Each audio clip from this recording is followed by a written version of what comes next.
पनिया के जहाज से पलटनिया बन के आइया, ले ले आइया राजा सिंदूरा बंगाल से, ले ले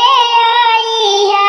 सिंदूरा लगाई हम सुतबो से जरिया, ले ले आइया राजा सिंदूरा बंगाल से, ले ले आइया पनिया के जहाज से पलटनिया बन के आइया, ले ले आइया